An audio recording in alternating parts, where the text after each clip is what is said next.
Salt lived in the wood. Sorrel Vance heard it in the soft crackle under her boots as she stepped onto the ferry dock that everyone else in Greyhook Harbor had learned to ignore.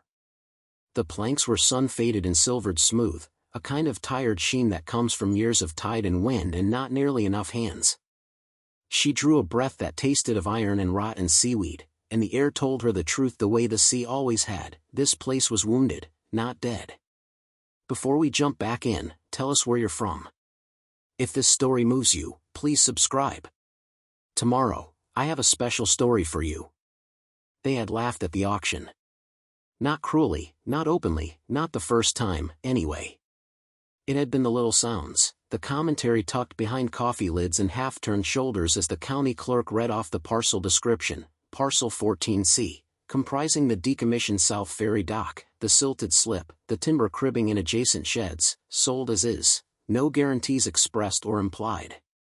Sorrel had felt each clause like a wave hitting her chest, decommissioned, silted, no guarantees. She'd raised her paddle and met eyes with no one in particular, determined to keep her hands from shaking. "Are you sure?" the clerk had whispered when the hammer fell. "You can still." "I'm sure," Sorrel had said, voice steady, as if certainty would grow if she kept speaking it. Now, the dock's old bones answered back under her weight. She walked the length of the pier counting her steps, 73 in all, until the bolted-on end cap and the sagging chain that said "Do not enter" in paint so faded it looked like a suggestion. Beyond the chain the cribbing squared off around black water shot through with oil rainbow. The slip itself was narrower than she remembered from the ferry days, choked with reeds along the northern face, the southern edge falling away in a jag where the last storm had taken a bite. She kept her gaze on the water, on the color of it, on the way cattail shadows broke themselves on wind ripples. When she was nervous, she measured. When the world felt large and judgmental, she counted, took inventory, made a list until the list was long enough to feel like a plan. Today's list fit in her pocket notebook under the title dock, scrawled in grease pencil. Replace deck boards, 30% rotten beyond salvage. Sister joists at pilings 3, 4, and 9. Pull out old electrical conduit, unsafe, corroded. Drag the slip, map out the bottom with a weighted line and chalk the depths. Find out why the southeast tie-off bollard is bent toward the water like a knuckle. A gull landed on the bollard and eyed her as if she had interrupted it mid-complaint. "It's yours too," she told it. "I'll keep the splinters. You keep the fish." The gull blinked its slow, gummy blink. She smiled despite herself. Behind her, Greyhook Harbor made its usual noises, a diesel outboard coughing awake at the public launch, a nail gun popping rhythm on the new condos going up where the cannery used to be, laughter that carried thinly from the red paint bar called Finn's. She could picture how it would look from there. Sorrel Vance, the woman with the stubborn jaw and the half-moon scar near the hinge of her left hand, standing alone on a failing dock she'd bought with money people assumed she didn't have and dreams they could not see. The scar prickled. That happened sometimes when she stood a long time in wind. She turned her fingers over, palm to the light, the skin there webbed with faint lines of engine grease that hadn't yielded to last night's scrubbing. It felt like an honest thing, to bring grease and a scar to a place that needed both. She didn't let herself think about the mockery. She thought about the mechanics of wood and salt, how capillaries and grain draw brine upward, how knots, once tight, loosen into eyes that let in light and trouble, how you could, if you were patient, coax structure back toward habit. She'd spent a decade coaxing dead tractors into growling life and found her body had learned the choreography of recovery: weight here, pressure there, pause long enough to listen to the give. "Morning, Sorrel," came a voice from behind her. She pivoted. Elias North, Harbor Master Emeritus if anyone cared to remember titles, walked toward her with his hands tucked into the pockets of a navy peacoat as old as the pier. His beard was the kind of white that made you think of chalk cliffs. "Checking whether it floats?" "Checking what's trying to," she said. "And what isn't?" He joined her at the end cap. Together they looked down into the dark. "You know this used to be where the Bay Queen tied up," Elias said, as if she hadn't been a child on school trips, nose to the ferry's salt-speckled window watching Greyhook shrink and swell with each crossing. She'd come and bow first, slide the ropes over those posts you're going to replace, and it was like watching a house exhale. Whole town got on and got off. Place with purpose. She nodded. Purpose was the right word. That was what she wanted, beneath the ledger pages and the permits and the laughter, to put a place back to a reason for existing, to trade derelict for necessary. But she didn't say that to Elias. I need a permit to drive piles, she said instead. And permission to bring a barge close enough to crane out debris. The slips choked. Elias squinted toward the reeds. Choked with more than reeds. Something in his tone settled cold in her stomach. You know something. I know what the tide carries and what it doesn't. Last winter, after that gale, some of the reeds pulled back. I saw metal. He rubbed his beard. A corner. Not a car. Not a refrigerator. Industrial. The kind of corner you see on a container. Only smaller, like a crate with a squared-off shoulder. Where? She was already calculating the length of a throw line, the weight she'd need, the way silt gives and resists. Elias pointed with his chin. There. You see the muskrat trail cutting a V through the cattails? Just south of that. The bollards bent that way for a reason. Something put pressure from below. Her heart beat harder, unwelcome and eager. A container. Smaller than standard, hidden in silt. The practical part of her mind tallied possibilities. Obvious ones were ugly, dumped hazmat, some bygone marina's problem wanting to become hers. The romantic part, stiff-armed and embarrassed, whispered another inventory, lighthouse replacement parts from a century ago, decommissioned instruments, sealed barrels. An even quieter voice said a different word, cargo. Officially, Elias said, I can't tell you what to do. I'm retired. Unofficially, don't put anyone in that water until you know what wants them there. I wasn't planning to dunk the town council, she said. He huffed. They'd float. Thick with opinion. Be careful, Sorrel. He turned. And come by the office later. There's a chart I want you to see. After he left, she stood a long time with the gull and the bent bollard and the muscle of the tide sliding under everything. The word cargo would not leave her. It did what words sometimes do and changed shape as it repeated until it held more than definition, it held a kind of gravity. Cargo implied intent. Cargo doesn't happen by accident, debris does. If there was sealed metal down there, it had been moved with purpose. Why here? Why left? She set her bag down on a plank that looked the least likely to become a trapdoor and unzipped it. Out came a weighted line marked in foot intervals, a wax pencil, a spool of proper lead line that had belonged to a friend who once sounded lake bottoms for a living and had traded it to Sorrel for a rebuilt alternator. She tied off to the bent bollard, tested the knot 3 times because the sea did not care about bravado, and cast the weight in a neat arc across the slip. The line paid out through her fingers, humming. She closed her eyes, so the sound of it would come through clean. The weight found bottom at 8 feet, 9, then slid farther than seemed reasonable before bumping something with a thunk that traveled up the rope and into her bones. She opened her eyes and chalked the line. 8.5 there. She pulled back in, charted, cast again. With each throw she felt a shape grow, negative in her hands before it was confirmed in her eyes, a rectangle with a teaspoon dip in the middle, like something long settled and now sighing deeper into mud. She pulled the line in and wiped her palms on her jeans. Her hands smelled of lead and brackish water that had touched too many secrets. She squatted, sketchpad balanced on her knee, and drew the outline of what she felt down there. Not a standard shipping container. Smaller, but still heavy enough to make the boards under her invent creaks. Maybe 2 of them side by side. Maybe 3. People leave things everywhere, she muttered. They leave them and they don't think anyone will find them. The wind snatched the words and blew them back like a dare. Sorrel sent a text before she could talk herself out of it. You still have access to a small crane barge? The reply came quick. Cass Harker. Ex-coastie, now pilot of anything with a motor and a price tag. For you? Always. What for? Lifting fallen timbers, she typed. Maybe more. Permits? Working on it. You want it quiet? She did. Yes. Then meet me at the East Spur, midnight, 2 nights from now.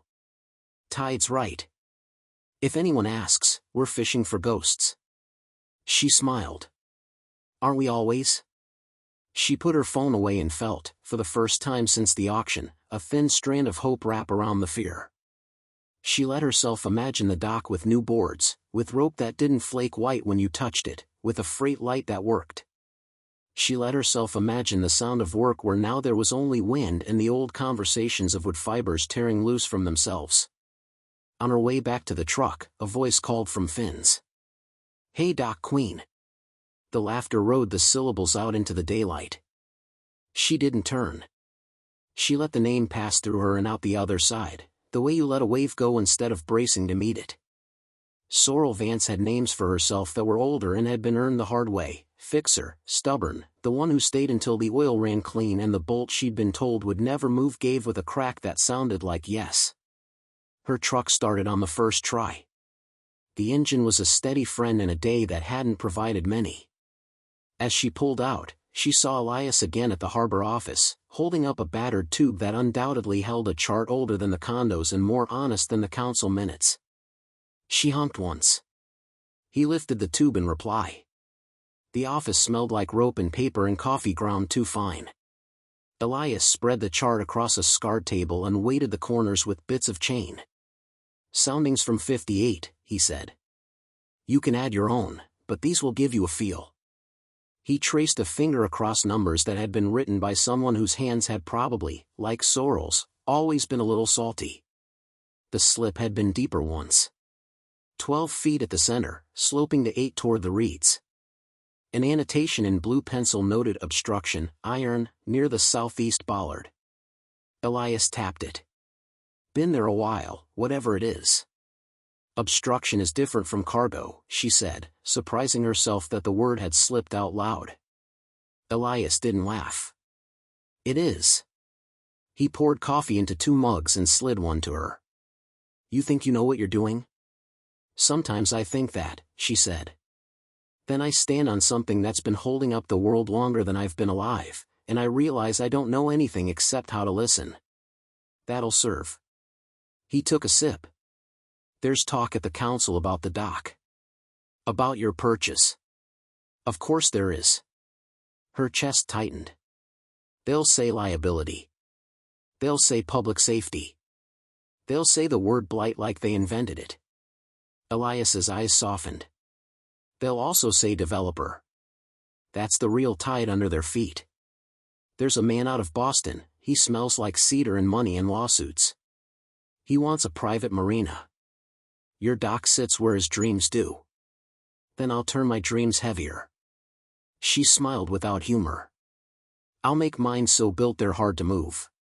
Watch the paperwork, Elias said, and it was not a platitude, it was a warning. Watch the lines in the budget where numbers take on lives of their own. Watch the agenda items that appear at the bottom and then climb like crabs up a net. I'll watch the water, she said. It tends to tell the truth before paper does. He nodded and the look he gave her felt like permission to do a hard thing. When she left, the chart tube in one hand, the weight of the coffee still warm inside, Sorrel felt the shape of the next 4 days settle into her like a blueprint, permits collected and copied, a call to cast to confirm, tarps folded, cables tagged and tested, a line thrown at dusk to map the bottom again, as if tides were moody and might decide to speak differently the second night. They did, a little. The second night, the line snagged something that felt like a lip. It gave, then held as if whatever weighted down there had a mouth that could close. Sorrel knelt and spoke quietly into the dark. We'll do this kindly. We'll do this without breaking more than what's already broken. She did not know who she was speaking to, the dock, herself, the thought of a crate with sealed edges, but the words calmed the prickling at her left hand scar until she could breathe again. The day of the lift, she woke before the gulls. She dressed in layers that would not mind brackish water, packed more rope than she required because rope had a way of multiplying uses when you needed it to, and slid a capped tube into her bag, copies of ownership documents, permits stamped in blue. She had learned in a life of engines and men in rooms where money made rules that a piece of paper fluttered a different way when it was a shield instead of a request. Cass met her where the East Spur met black water, the barge a quiet bulk edged in working lights. Cass grinned as Sorrel jumped the gap. "Fishing for ghosts," she said, stripping a glove with her teeth and taking Sorrel's rope like they'd done this 100 times. "We hook any," Sorrel said, "we release." They pushed off with the timing of people who have seen each other at 3 a.m. too many times to count. Cass's barge moved with the compact confidence of a dog that knows the path home. No one called out from shore. No one flipped on a flashlight and asked what they were doing. The harbor murmured to itself and let them pass. At the dock, they tied off to the north pilings where the wood still pretended it could hold a day. Cass cut the engine and the harbor sighed around them. Sorrel set the light angle low and soft, enough to see their hands and not enough to announce their work to windows that looked down with opinions. She tossed the lead line again to confirm what she'd learned in chalk. The rectangle waited, stubborn and patient. "Talk me through your plan," Cass said. She always asked this. It was not doubt, it was ritual, a way of building the thing together with words before rope and steel asked for their turn. "We rigged 2 slings around the short ends," Sorrel said. "If it's notched, we catch it at the corners. If it's flush, we use the grapples to find purchase without tearing. We lift slow. If the mud holds like marriage, we pause, let water work into the vacuum, then try again." "Marriages don't hold that well," Cass said dryly. "They do when they're bad." Cass snorted. "Fair enough." She thumbed her nose with her knuckles. "On your call." Sorrel looked down and measured again with her body. Something about the way the bollard bent still troubled her. She set a hand on it. The steel felt cool and unconcerned. "You've been pulled," she told it. "You'll get to rest soon." They dropped the first sling. It disappeared into black like a thought too heavy to float. Sorrel fed it out while Cass kept the free end from tangling in the barge's cleats. When Sorrel felt the sling's weight change, felt it snag and then settle, she breathed out. "There. That's one corner. The crate's got a shoulder." "Second sling," Cass said. They found the opposite corner, this time with less fight. It made Sorrel think of bodies and how one side often holds a different story than the other. They clipped both slings to the crane's hook and Cass engaged the hydraulics with a care that bordered on affection. The barge hummed. The slings tightened. Nothing moved. Sorrel counted to 20 under her breath. At 15 she heard it, a sigh from below, a burp of silt to the surface that puckered and relaxed like lips. "Stop," she said. Cass did. They waited until the harbor's breath and their own were the only things making sound. "Again," Sorrel said. The slings tightened. A tremor ran along the lines up into Sorrel's hands. The bollard's bend made sense now. Whatever was down there was heavier than she had let herself consider. "Don't fight," she whispered. "Just negotiate." Water worked. Mud loosened with the tiny gestures of a universe that had time. The crate, because she let herself call it that now, lifted an inch, then settled, then lifted again, each motion accompanied by a sound like someone turning in sleep. Silt fanned out in gray veils. A muskrat surfaced and glared at them for interrupting whatever business a muskrat conducts at midnight. "Up," Sorrel said. Cass gave them another inch. The first corner broke the surface, a dark wet geometry that made Sorrel's chest ache with a mix of triumph and fear. It was a corner, it was the promise that all 4 existed. The metal was not new, but it was not a relic either. It had the clean, purposeful lines of something designed to protect what was inside. No easy rust, no jagged edges. A lip. A seal. Cass whistled softly. "Not a fridge." "Not even trying to be," Sorrel said. "Hold her." Cass held. Sorrel leaned out and brushed muck from the metal with gloved fingers. The surface beneath was not paint. It was something like powder coat, something applied to endure. Along the lip, she found a series of numbers etched faintly but unmistakably, as if the crate had been given a name in a language that trusted numerals more than letters. 07K1932SEP. The last 3 letters felt like a month and felt like a promise and did not make sense. She took a photo.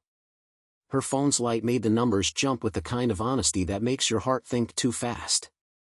She wanted to send the photo to Elias. She wanted to throw the phone into the harbor and keep the numbers for herself.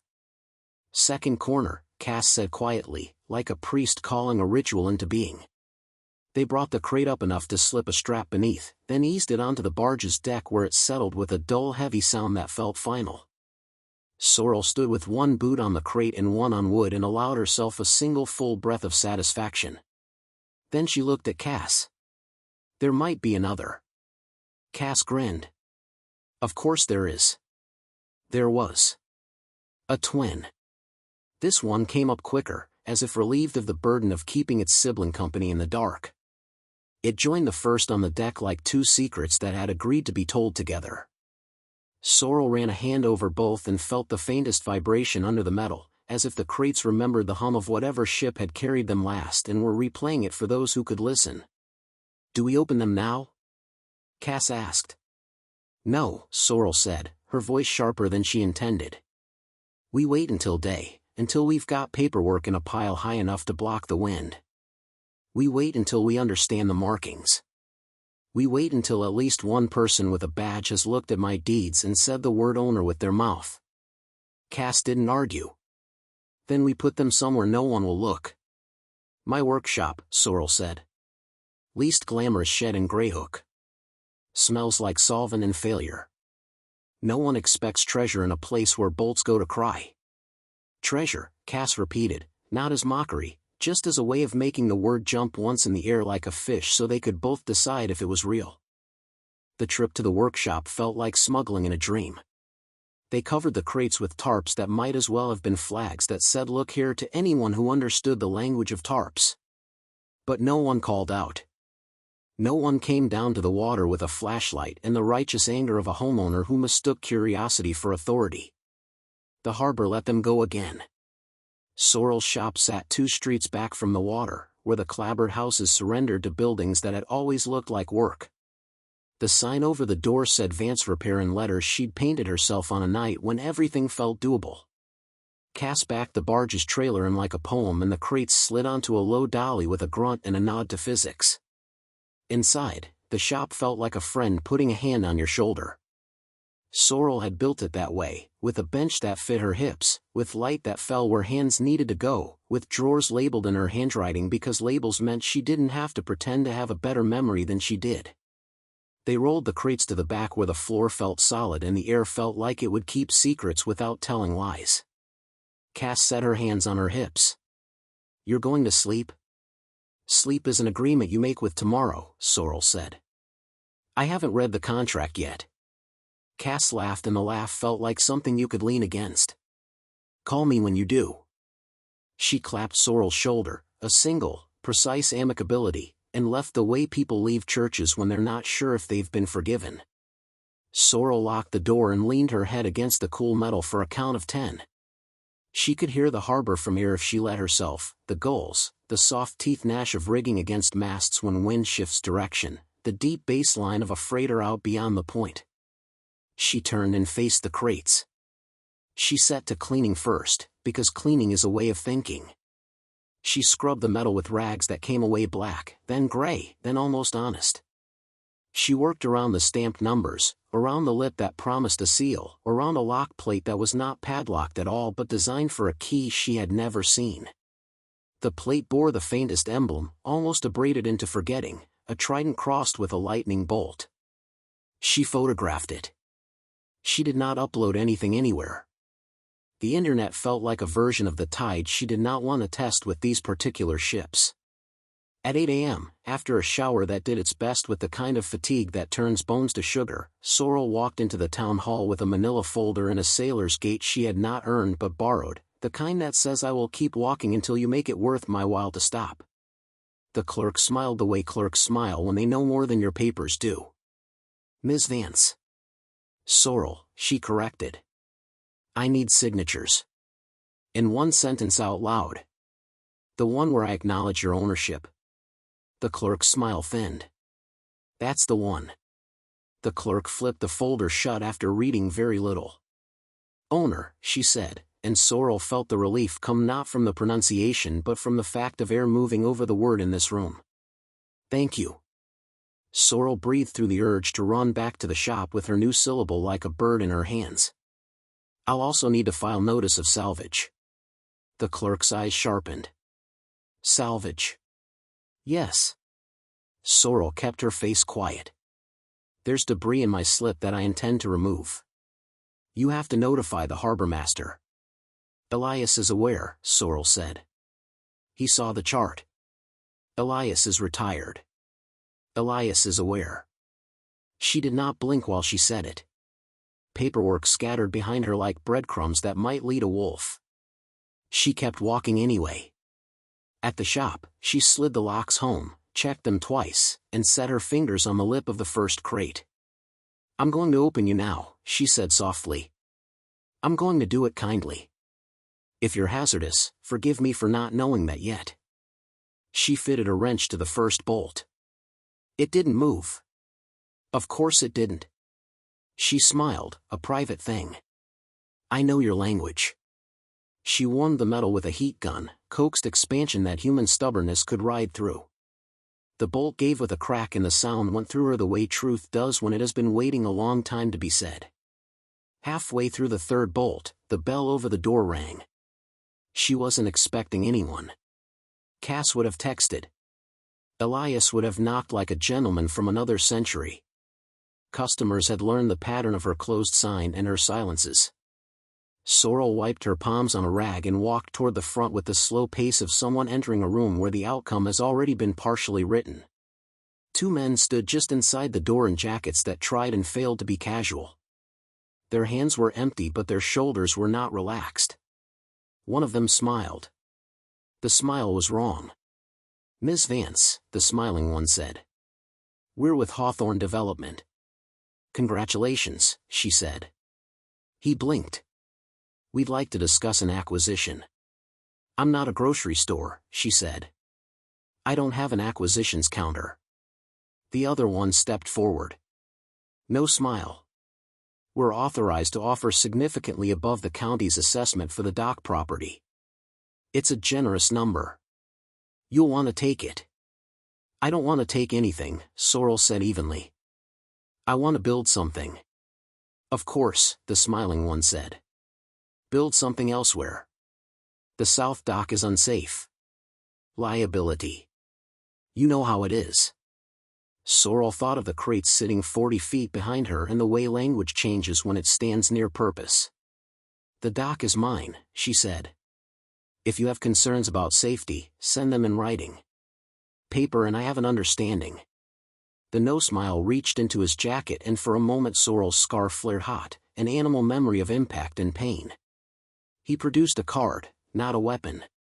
When you change your mind. When water runs uphill, Sorrel said. She didn't take the card. He set it on the counter with a little tap that made the wood say ouch. They left with the air of men who believed doors should open for them because they were in the same room. Sorrel watched their backs until the bell stopped moving.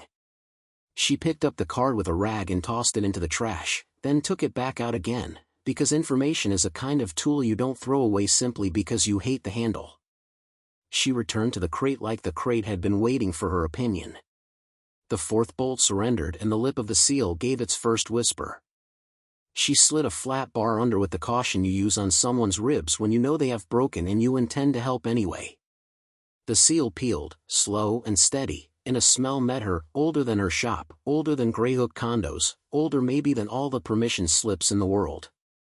It smelled like vellum and oil and the faint clean of vacuum broken at last.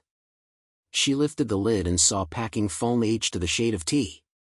Beneath it, wrapped in anti-static plastic with a printed warning about differential pressure, lay a stack of black cases the size of books. She touched the first as if it could bite. The plastic was still crisp.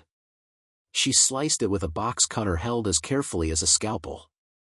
Inside the black case, beneath custom foam, lay a rectangle of something that reflected light strangely, as if it remembered dimness and didn't know how to behave in day. Sorrel lifted it. It had the weight of certainty. The surface wasn't metal, it was a lacquered composite. Etched in tiny figures at the bottom, Aurelian Systems, Quantum Reference Core, Serial 127A. She didn't know what she was holding. She knew, with a clarity that made her stomach go cold and bright at once, that other people would want to. She set the object down and sat on the floor and put her head in her hands and let herself feel terror the way you feel cold when you step into water too fast. She texted Elias a photo of the etching without commentary. Then she texted Cass, "Not treasure." "Not exactly." "Then what?" Cass wrote. "Something built to measure the universe and make it behave." "Fun," Cass wrote. "Should we be worried?" Sorrel stared at the cases inside the crate. "Yes." She didn't send that. She opened the second case. Another core. She opened the third. A different shape, a cylinder with ports labeled in symbols she wanted time to learn.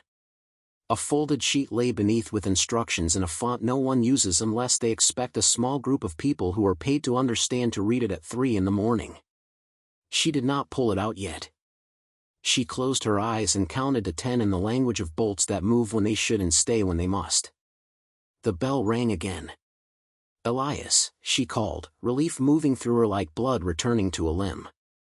"It's not Elias," came a woman's voice. "It's Counselor Bryn." Sorrel stood and swallowed whatever answer her blood had been preparing.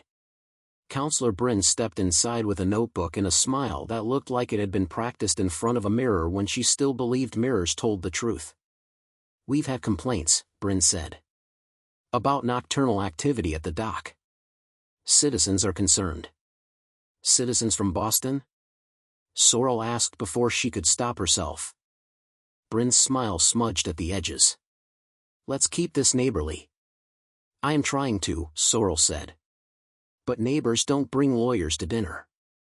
"We'll need to inspect the property," Bryn said, writing something down that might have been her grocery list. "Safety concerns." "Schedule it," Sorrel said. "Bring the state. Bring the county. Bring the Coast Guard. Bring anyone who can say the word owner again in a tone that makes the air feel honest." Bryn's pen paused, then scribbled for real. "You're making this difficult." "I'm making this careful," Sorrel said. "There's a difference." She waited until Bryn left to exhale.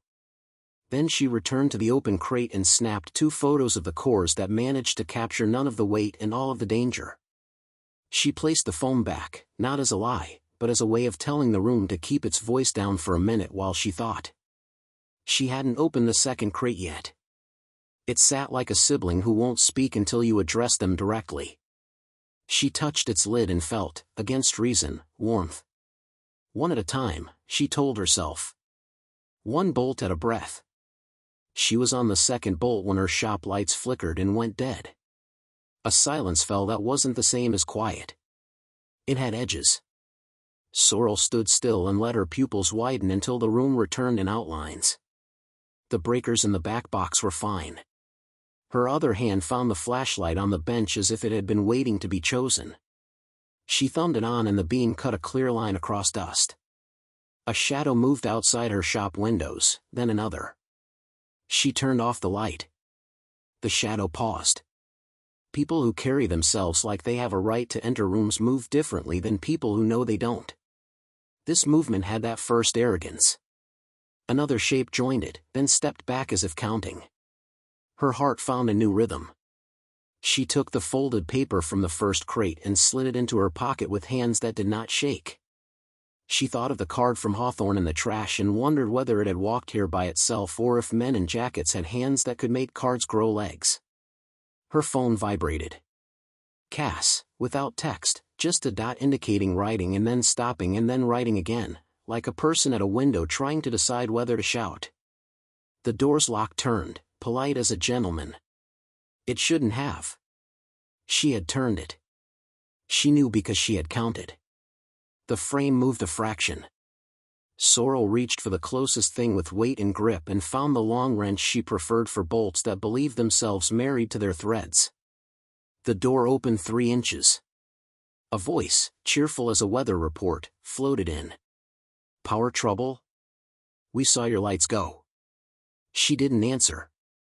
She moved so her body stood between the crates and the door because no paper had yet agreed to stand there for her. "Miss Vance," came the voice again, and this time it wasn't cheerful. "Open up. We need to talk about what you pulled from the water." She said nothing and put her thumb against the wrench's cold steel the way some people put their thumbs against beads.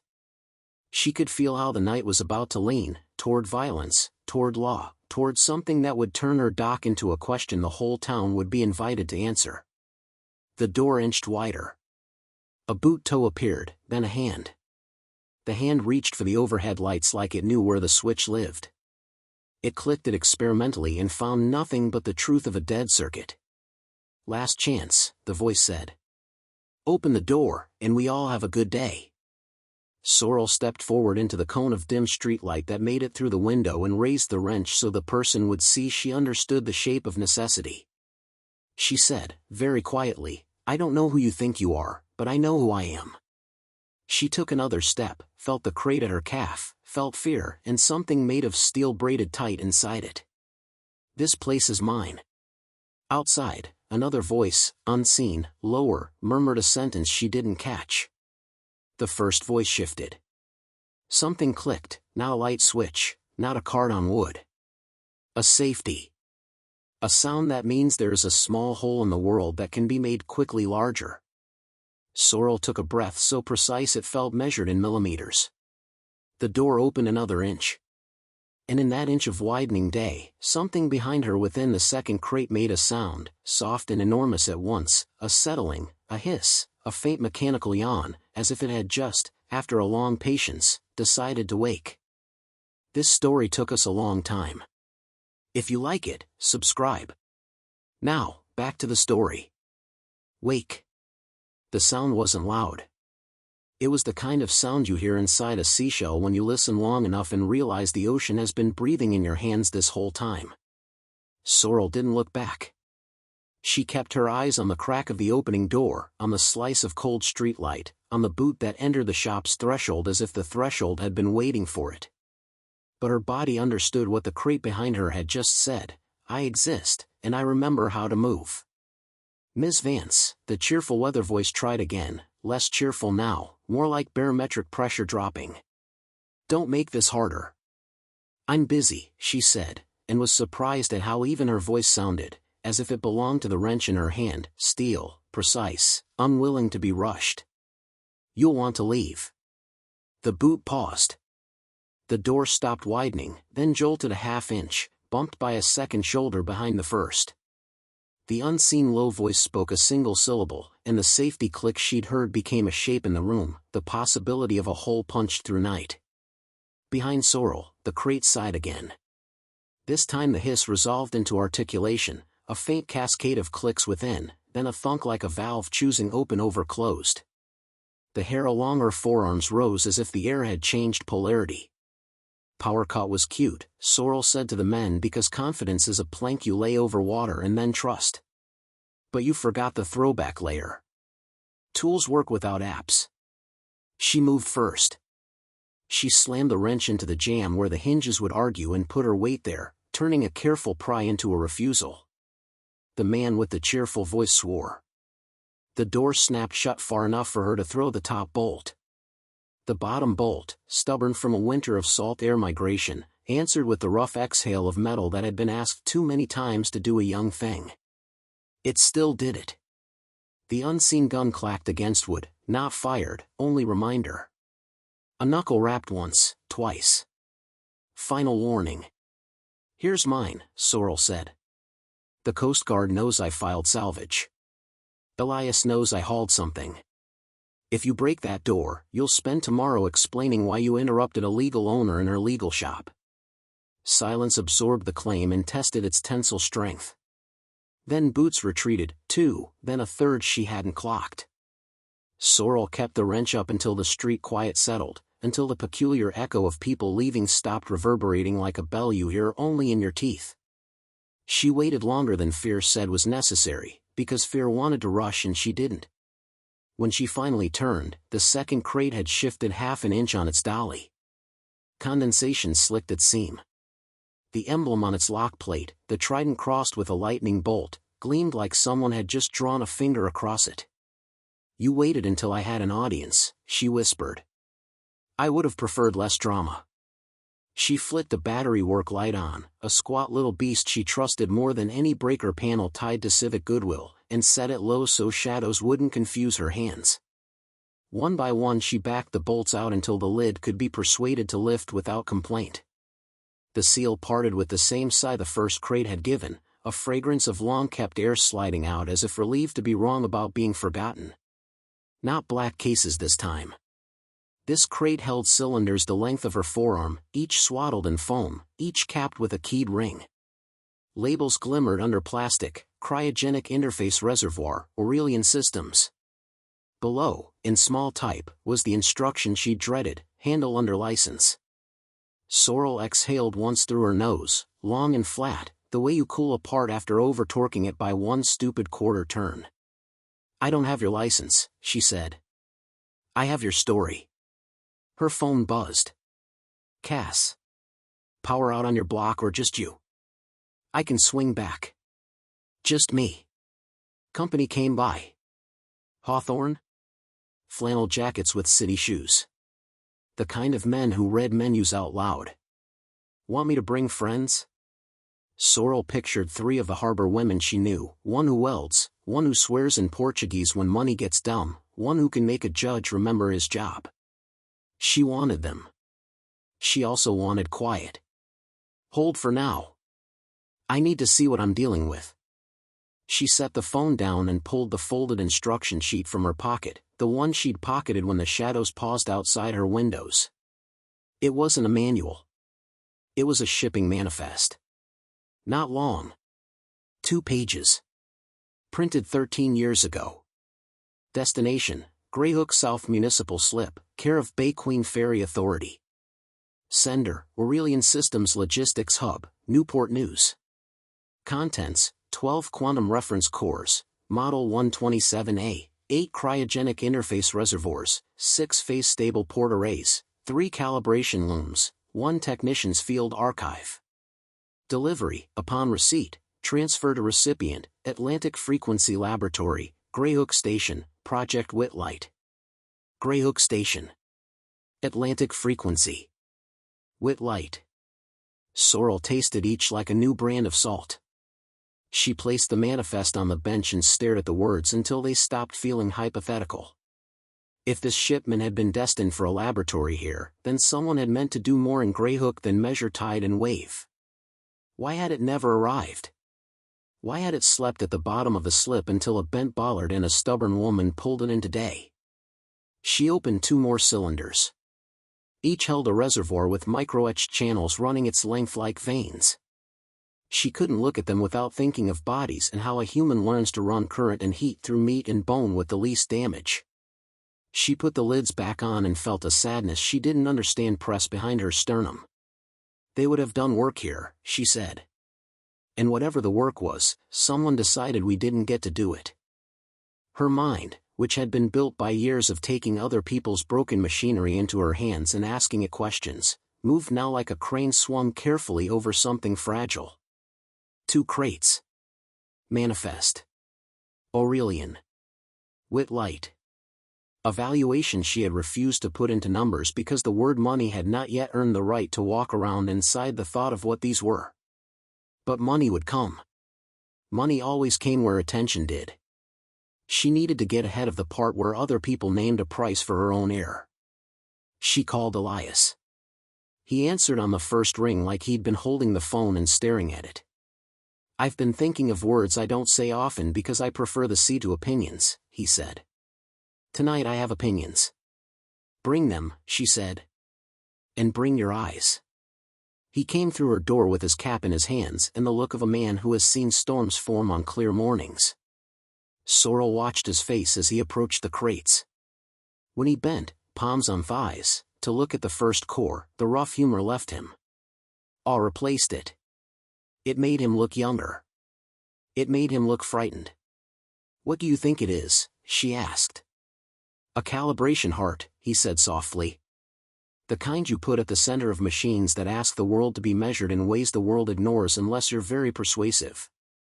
The Navy had prototypes. I heard talk on docks I probably wasn't supposed to. But this," he touched the edge of the phone without touching the core. "This is not Navy work. This is the kind of thing small teams build when someone gave them permission and a little money and told them not to tell anyone until it worked." "Someone did tell someone," Sorrel said, touching the manifest.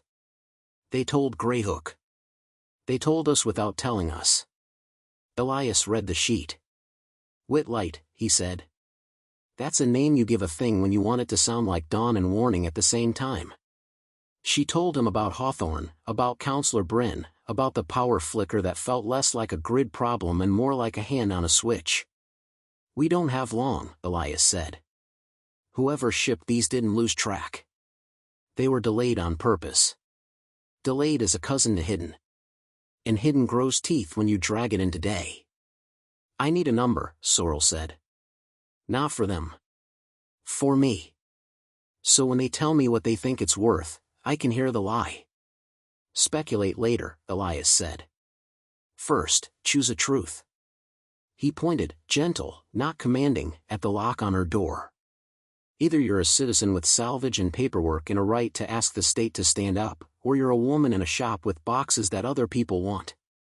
The first truth calls a marshal. The second calls people like Cass. Pick and move." "I pick both," she said, because she tore bolts and wrote forms with equal concentration. "You call the honest uniform you still trust. I'll call the friend with a boat and a mouth." Elias stepped aside and dialed. His conversation was brief and careful. He did not say what they had, he said instead what they did not want, a fight. He hung up with a small nod. "Coast Guard Auxiliary Liaison owes me for a winter I don't talk about. She'll ask the right questions. She'll bring a voice recorder and a witness." Sorrel texted Cass. "Plan B. Oh good. I like it when we move the alphabet. Bring Alina and Joe. And your least favorite lawyer. On our way." They didn't have to wait long to find out whether the night meant to escalate. 20 minutes later, the power came back, then died again, then surged so bright the shop's fluorescent tubes flickered awake like fish caught on a deck and decided to jump. Sorrel turned them off at the switch, then at the breaker. She preferred her own light to a grid in someone else's hand. A car idled outside. Another. Sorrel moved to the window and took a careful look through the crack between a paint can and the sign that read "Cash only today" in permanent marker. 2 black SUVs and a sedan the color of money. The men who got out wore the same jackets, but their faces were different. These had the stillness of people who stand in rooms where decisions are made about other people's days. Elias stepped behind her shoulder. "Hold," he whispered, not as command, but as a reminder of a seamanship rule. Sometimes the best move is not to move a weight until the deck is ready for it. The bell rang. Sorrel didn't answer. The bell rang again, then stopped. A knuckle rapped, not friendly. The door did not open this time. Someone had learned. A voice spoke, new, smooth. "Ms. Vance. I'm Matthew Crane, counsel for Hawthorne. We're concerned about public safety at the South Dock. We'd like to secure the area." "Then call the state," Sorrel said. "They can secure it for everyone, not just for men who believe they own adjectives." "May we come in?" "No." "May we speak to you outside?" "No." "Are you refusing to coordinate?" "I'm refusing to pretend you're here because you're worried a child will trip on a splinter at my property at midnight." A pause. Then the soft scratch of pen on paper right outside her door. Elias smiled without humor. "They're building a file. Let them. Paper is honest if you feed it facts." Headlights swung long across the shop walls. Cass's truck. She didn't park close. She stopped in the street and left her door open so the interior light made a small stage for whatever happened next. Alina and Joe got out, Alina with a camera slung like a weapon, Joe with a messenger bag that might hold 100 municipal codes printed in 12-point font and muscle memory. Behind them, a second car coughed to a stop and delivered a short woman with a braid so tight it made her look like she'd cut through rope with her eyes alone. Coast Guard Auxiliary. She wore no uniform. She wore competence like a collar. Evening, Cass said, voice bright enough to make the edges on the night soften. We heard there were neighbors worrying about our little town's safety. We brought concern of our own. Who are you? Crane asked. Taxpayers, Joe said, and held up her phone already recording. Say your name and purpose for the record. Crane hesitated, just a heartbeat, but it was enough to tell Sorrel that the men had not expected the alphabet to rearrange itself in the street. He said his name. He said his purpose. It sounded, surprisingly, small when spoken out loud in front of a camera and a woman who could fillet a budget with a fingernail. The Coast Guard liaison stepped forward, showed credentials without making a show. I have a call from Harbormaster North about a registered salvage at the South Slip, she said evenly. Operator of record, Vance Repair. I'm here to verify that salvage has occurred and that no immediate hazard exists to navigation or public safety. If there is a hazard, the Coast Guard will write a notice and manage it. If there is no hazard, the Coast Guard will write a notice and manage it. Either way, gentlemen, this is not your scene. Sorrel liked the woman instantly. Inside, she said, and unbolted the door. She let in only the liaison, then relocked the door while Cass and the others held the street like a line across a deck. She led the liaison to the crates. The woman's eyes flicked over the cores, the cylinders, the manifest on the bench. Her breath changed minutely. You pulled these from the slip? I did. Do you understand what they are? I understand what they do to a room. The liaison smiled the kind of smile men call unfriendly and women call accurate. Do you plan to sell them? I plan to understand who they belong to. That answer will save you later. She lifted the manifest, read, replaced it precisely where it had lain. For the record, I see no hazardous leakage, no immediate threat to public or marine safety, and clear documentation of ownership of the site and notice of salvage. I will note that unidentified technical apparatus were recovered. I will recommend secured storage under your lock and our seal until jurisdiction is clarified. Your seal? Sorrel asked. The liaison produced a roll of tamper-evident tape with a Coast Guard crest printed along its length. It's theater, she said.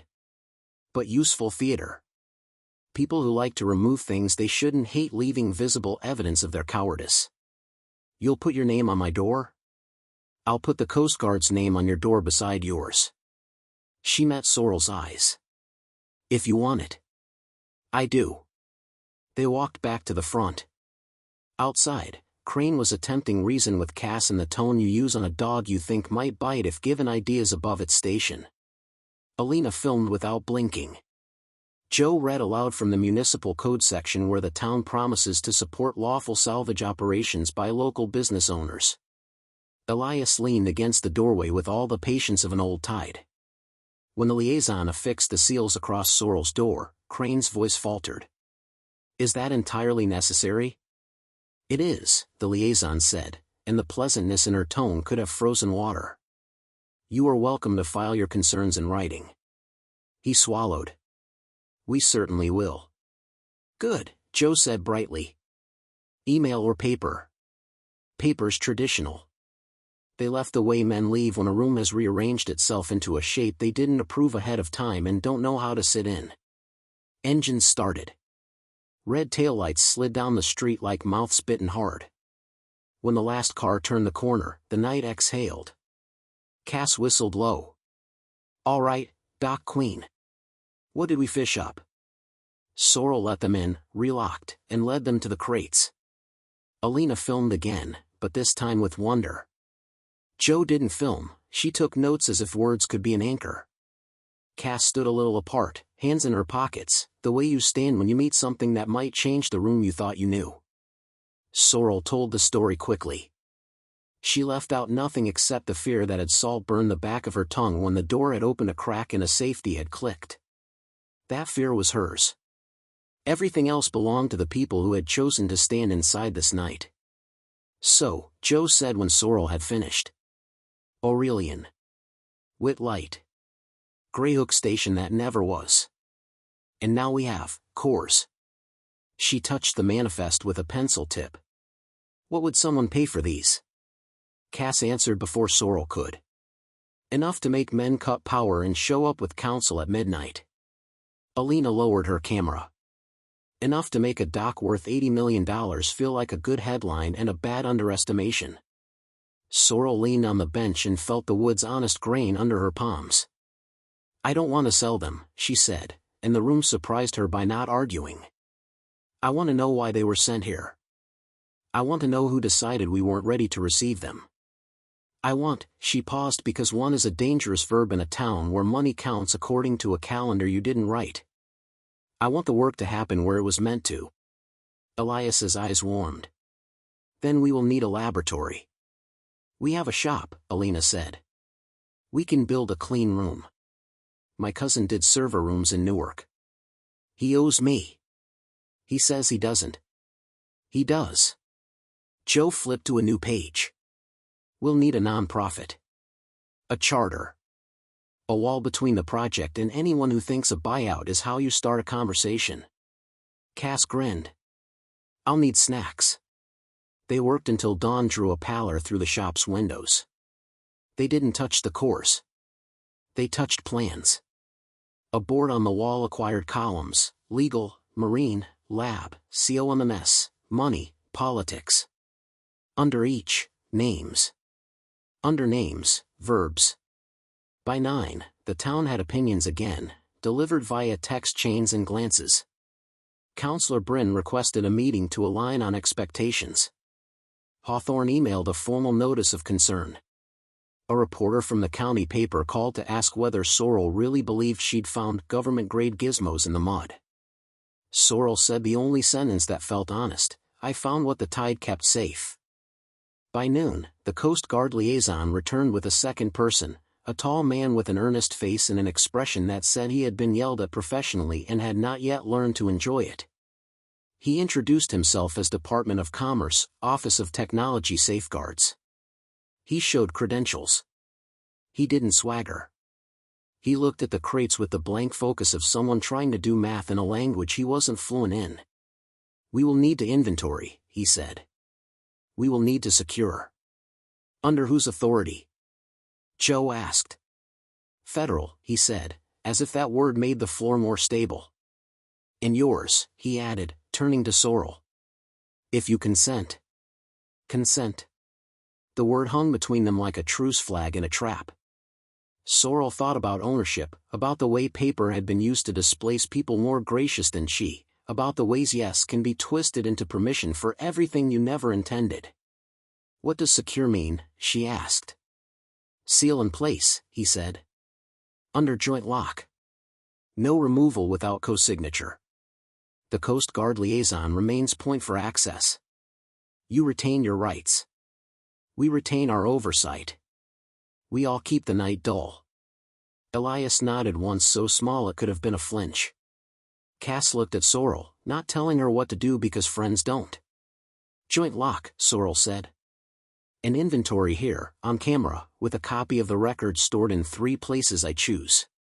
Agreed, he said immediately, and relief softened his posture a fraction. And Ms. Vance, he hesitated. You have no idea how many times this goes badly. Thank you for calling the right people before the wrong ones made a mess. I called people I trust, she said. It happened that one of them wore a crest. The inventory took hours and lasted the way good meals do. Each case opened. Each item read into the record. Each serial number captured, each phone back in place. No surprises, except the absence of tricks, no false bottoms, no booby traps, no laugh at the end that would have made the room less brave.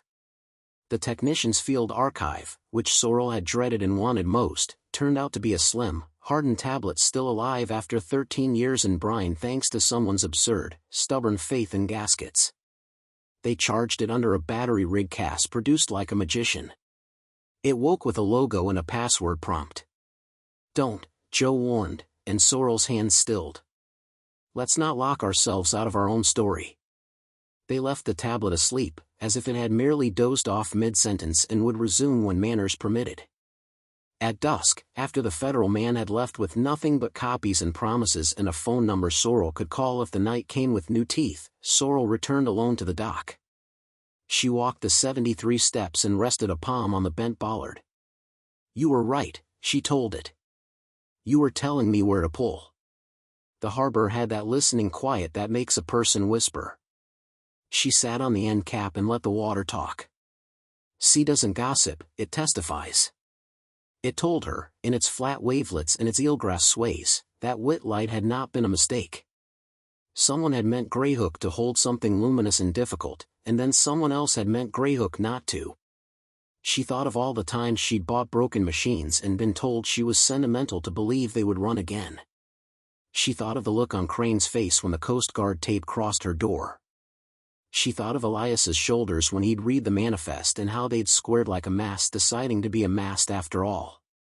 Her phone buzzed. A number she didn't know. She almost ignored it. She answered. "Ms. Vance," the voice said. It was a woman's. Precise. Tired but not worn out. "My name is Dr. Marlin. I used to lead a team at Aurelian." The dock leaned, the way docks do when a big boat passes somewhere you can't see.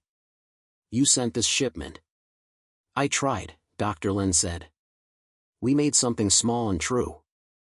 We built it to test the thing about time and field coherence and the way noise can be taught to behave. We were funded by a laboratory called Atlantic Frequency. They called our project Whitlight. The Bay Queen was supposed to bring our kit to Greyhook, where the sea interference is special. The delivery never arrived. The lab went dark. I left. Other people, with different appetites, did not." "Why Greyhook?" Sorrel asked, because the question was a handhold and a climb she had not trained for. "What is special here?" "Your shelf," Dr. Lynn said, and Sorrel could hear the smile that comes when a person says the name of a familiar landmark. "The undercut. The cold current that knifes up in winter and then keeps a memory of itself in June. The way your fog holds frequency like a good cathedral holds singing. We needed a place where noise behaved long enough to be spoken to like a person. Greyhook had the right personality." She hesitated. "And the right people. We had a technician there. A woman. She signed for the shipment. She let it go. Under pressure." Sorrel pictured Counselor Bryn's smile. Hawthorne's shoes. The power flicker. "Pressure," she repeated. "Developers," Dr. Lynn said. The word tasted bitter in her mouth even through a phone. "And the kind of men who think they are doing national service when they redirect knowledge into vaults." "Do you want it back?" Sorrel asked. "Because I won't be your courier. I want it to do what it was meant to," Dr. Lynn said. "I am in no position to demand or to own. I can only tell you what it is and what it could be. Those cores, if you put them together with reservoirs and arrays and patience, you get a reference quieter than the world. You get the ability to tell the difference between signal and random and oceanic noise with a fidelity that lets you see through fog and into currents and down into the hum of metal and salt water. You get clarity that navies would like. That climate scientists would cry over. That smugglers would fear. That developers would buy so they can sell better views." "How much?" Sorrel said, and hated that the question had to be asked. "Is it worth?" Dr. Lynn did not answer for a long breath. "Enough that one organization offered me $40 million to sign a paper saying it never existed. Enough that I said no and have not worked in my field since. Enough that if you were a different person, Ms. Vance, you would have already taken the offer. Hawthorne will increase tomorrow morning by email before breakfast." Sorrel stared at the water. A seal's head surfaced, watched her with black marbles that had known patience before any human put a name on it, then slid away. I intend to be the same kind of person tomorrow that I was yesterday. Then you will need help, Dr. Lin said. I can come. Quietly. I can teach your harbor women how to assemble a thing universities couldn't keep gentle. We can get Whitlight to hum. We can point it at your water. We can publish without publishing, if that makes sense. We can make it too public to steal and too local to sell. Sorrel pressed her fingers to the bent bollard and felt, through steel, the history of weight moved well. Come, she said. Come now. I'll be there by dawn, Dr. Lin said. One more thing. Check the manifest's back page. There's a notation in pencil. It's mine. The line clicked. Sorrel sat with the phone in her lap until a gull scolded her into moving. Back at the shop she turned the manifest over. In faded graphite, a hand had written, if delayed, store where salt can't speak. Deliver by hand to the woman who smells like machine oil and tells the truth the way a good wrench does. She laughed. She wasn't sure whether it was a laugh. The sound came out of her like a wave hitting a rock and splitting into smaller, finer versions of itself. I'll try, she told the room. I'll try. The next 2 days rearranged Greyhook. The council scheduled an emergency session. Hawthorne filed for an injunction and discovered that sealed doors with Coast Guard tape and a town suddenly interested in its own paperwork were difficult to push open. The county paper ran a front-page story with a photo of Sorrel standing in front of her shop looking like a person you don't shove. The caption read, Owner declines TO cell dock, questions lab shipment. Elias complained about publicity and then clipped the article carefully and placed it by his coffee where it could see the morning. Dr. Lin arrived in a car that looked like it had never been apologized for. She wore jeans and a sweater and eyes that had read too many non-disclosure agreements. When she held a core, her hands steadied the way a surgeon's do before a decision. I missed you, she told the hardware, and the room believed her. They built a clean room out of plastic and hope and HEPA filters Alina hustled from a cousin. They grounded the bench with copper scavenged from a cannery nobody mourned. They set the cores in a ring that made sense to Dr. Lin and looked like art to Sorrel. When the first array lit with a subdued, almost embarrassed glow, Sorrel held her breath and then released it because she didn't want this to be a moment trapped in oxygen starvation. She wanted it to be the beginning of a habit. The first tests were small. The device, no one called it Whitlight out loud yet, as if names might wake thing bigger than they meant, listened beneath the dock while Cass idled a skiff 100 yards out. The display on the tablet they had coaxed back from long sleep, password provided by Dr. Lin with a sheepish little story about her habit of using ship names, showed noise flattening into a line more obedient than was polite. When Cass dropped a wrench overboard on purpose, the system watched it fall with the kind of clarity that would make a salvage diver curse from relief.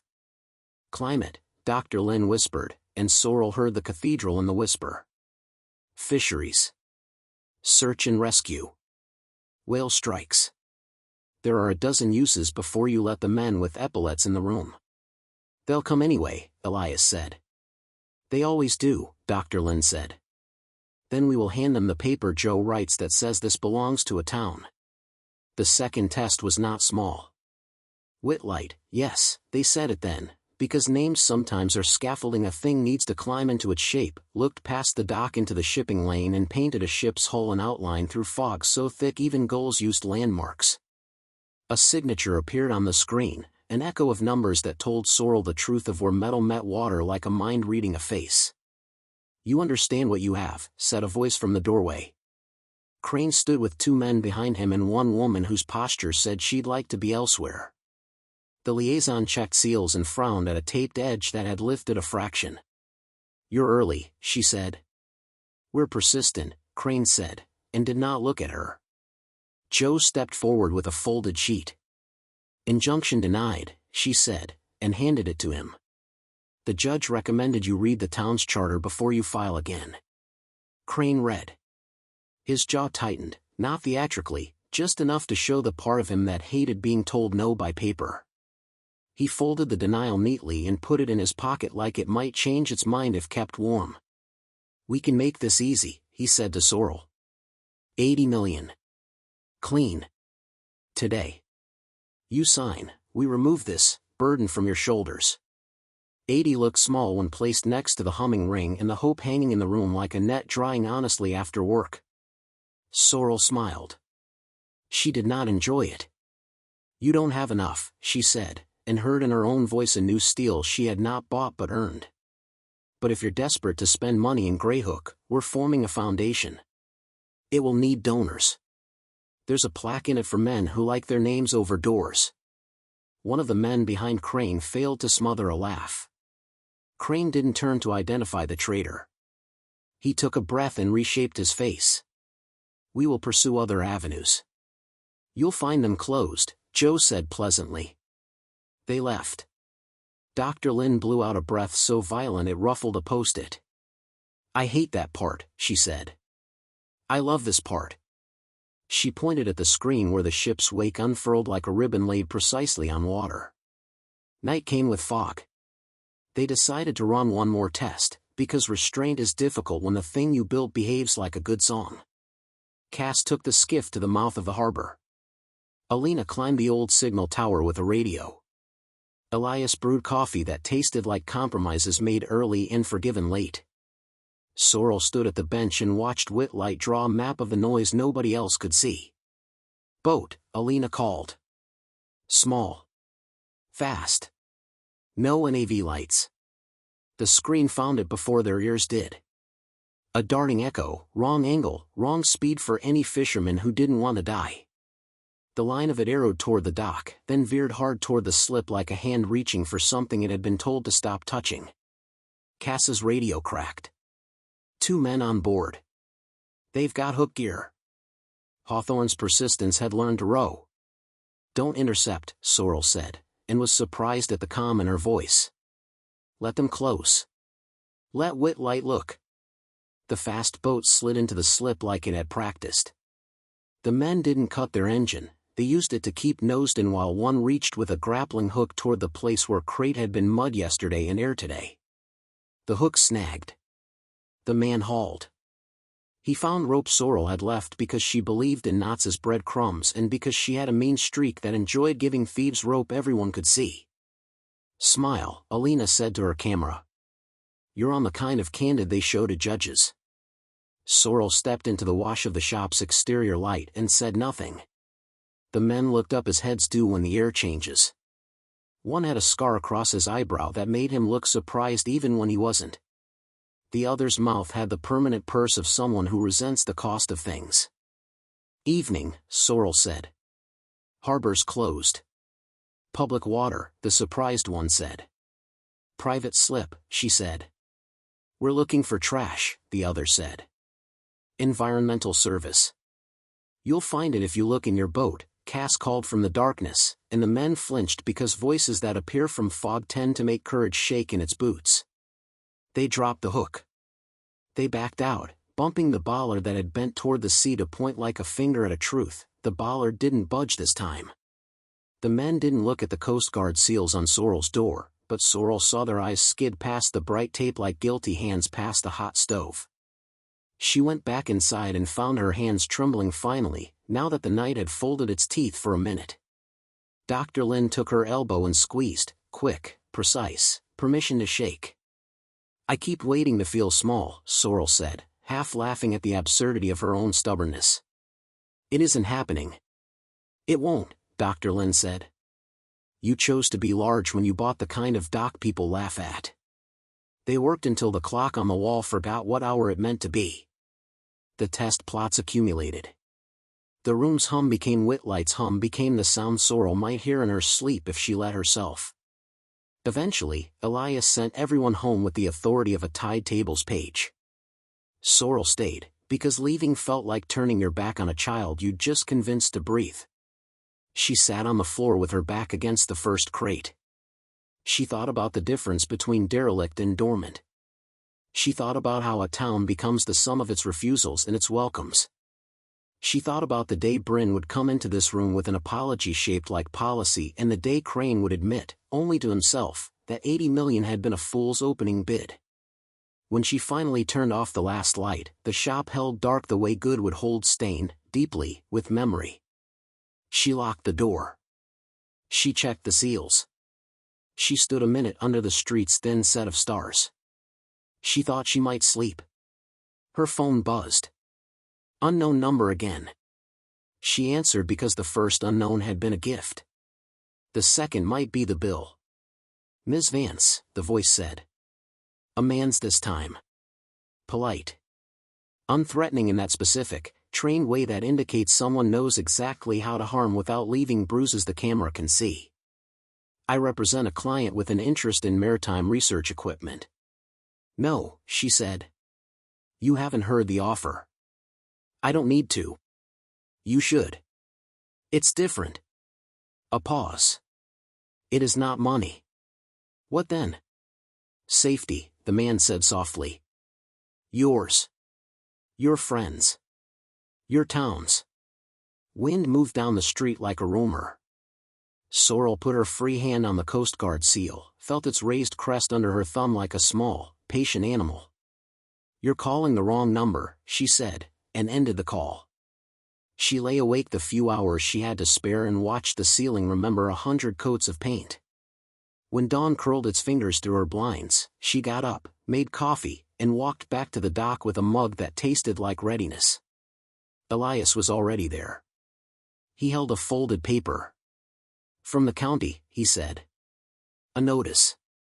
There will be a hearing to consider eminent domain regarding the South Dock property in light of public safety and redevelopment priorities."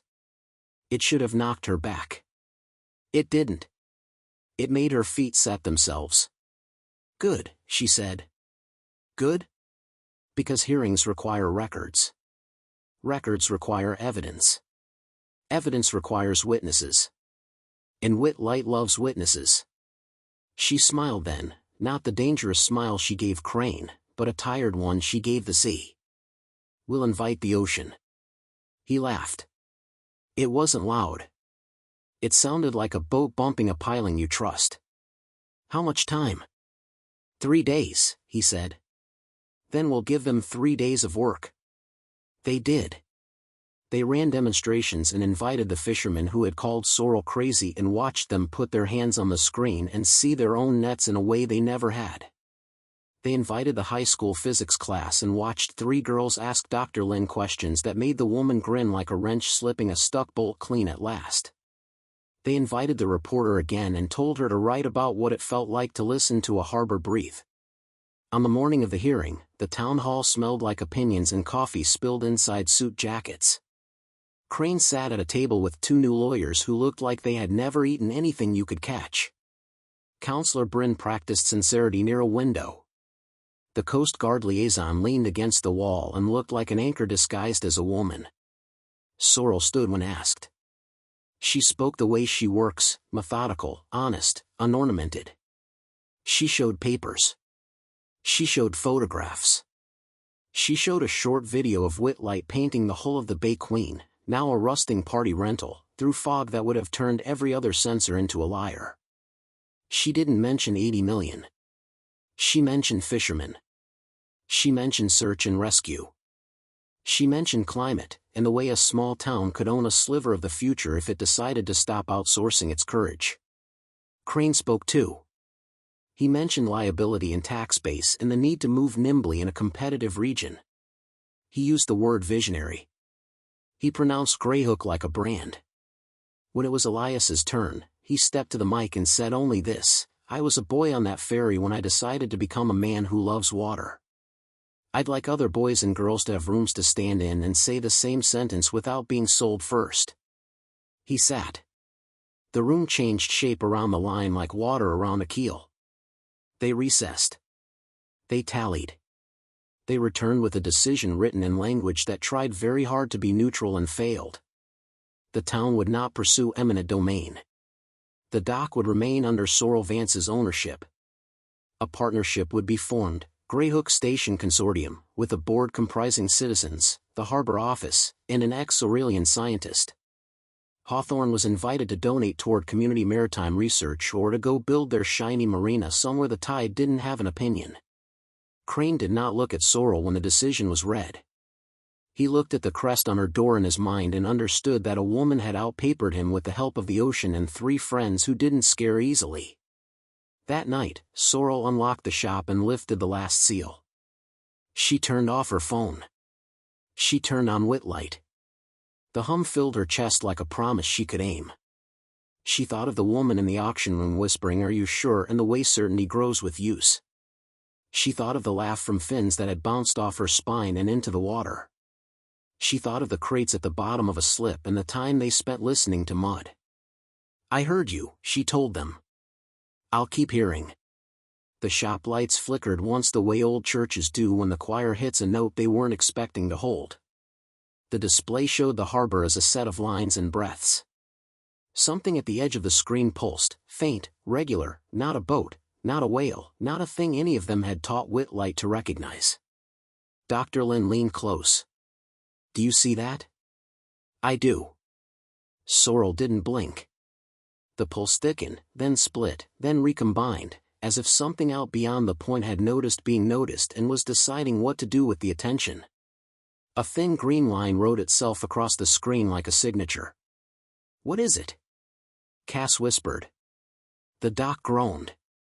The room felt colder, not metaphor, but physics, as if the harbor had exhaled winter for one precise second in the middle of July. Whitlight's hum wavered and held. The pulse moved closer, slow and confident, and the green line became a shape.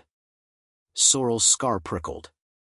She put her hand on the bench to keep the world from narrowing into a tunnel, and then it didn't matter that there were people in the room or laws in the air or money in the street, because the shape on the screen finished drawing itself and looked like nothing any of them had expected to find in their water. It looked like a door. 2 more great stories are next. Don't miss them. Subscribe and turn on notifications.